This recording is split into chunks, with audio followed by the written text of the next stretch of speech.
Russia, Russia, Russia. The president's former campaign manager, Paul Manafort, today pleaded not guilty to 5 counts of money laundering and tax fraud. It all has to do with special counsel Mueller's investigation.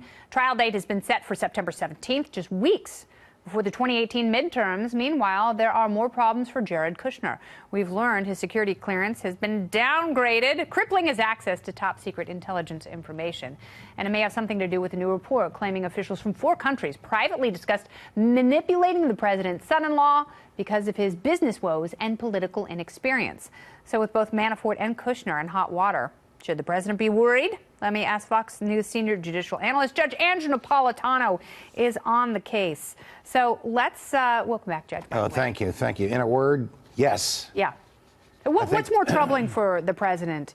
His son-in-law no longer having top secret clearance, or his former campaign manager getting 5 new felony charges? It's hard to say because Bob Mueller does not want to try Paul Manafort.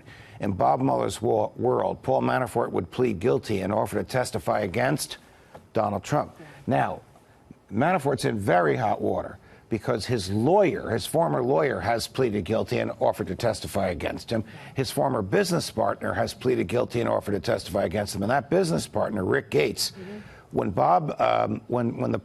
Donald Trump fired Paul Manafort, Rick Gates stayed on. Okay. So he was not only with the campaign, with the transition, and in and out of the White House the first 2 months of the Trump presidency. He is a potential treasure trove against the president.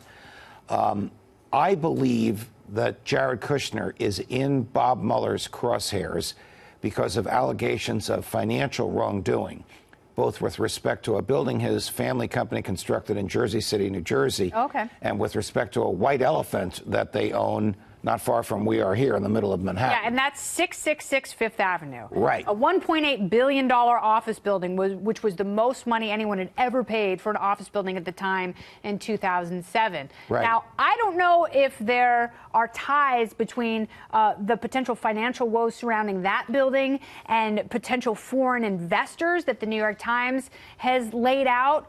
But it seems as though, perhaps maybe there is a connection between the financial misgivings of the real estate empire, potential money laundering, who knows, and this security clearance. Our colleague Charlie Gasparino reported on Neil Cavuto earlier today that it is well known that the Mueller camp is now crossed the red line that Donald Trump threatened that they should never cross, which is looking into financial dealings with foreign banks.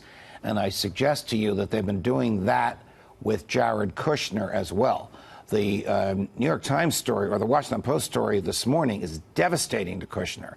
It basically says that he has been putty in the hands of foreign diplomats who have engaged him in recorded conversations to try and pick his brain about what his father-in-law is up to and to subtly offer him ways out of his financial woes. That would be horrific if he bit at that bait. I have to believe he's too smart to have done that. Well, but they did target him. Okay, so it's interesting because Kushner has been given so much responsibility within this administration. Yes. If you look at the scope with what his father-in-law has tasked him with, Middle East peace, repairing relations with Mexico, private sector interests, criminal justice reform. I mean, that is a lot on one person's plate. It's also a lot that requires very sensitive information in order to do the job well. Kennedy. Until yesterday, he could not only look at American top secret materials, but Israeli and Palestinian.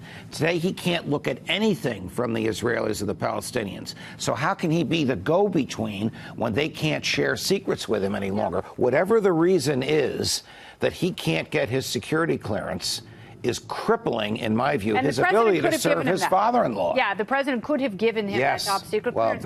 He chose not to. Why do you think the president withheld that?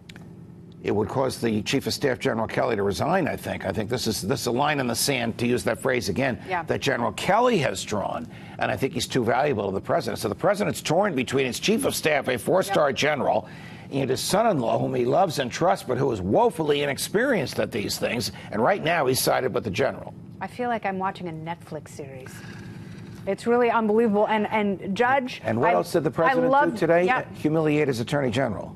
Yeah. Again. I don't know about that. Again. I understand that, but no one knows how it's going to end. That's the point. You have so many variables in play. That's why you call it a Netflix series. No one knows how it ends. Nope. It's intended to keep you watching. Yes, and thank you for your insight, making sense of it all, Judge. A pleasure, Kennedy. Anytime.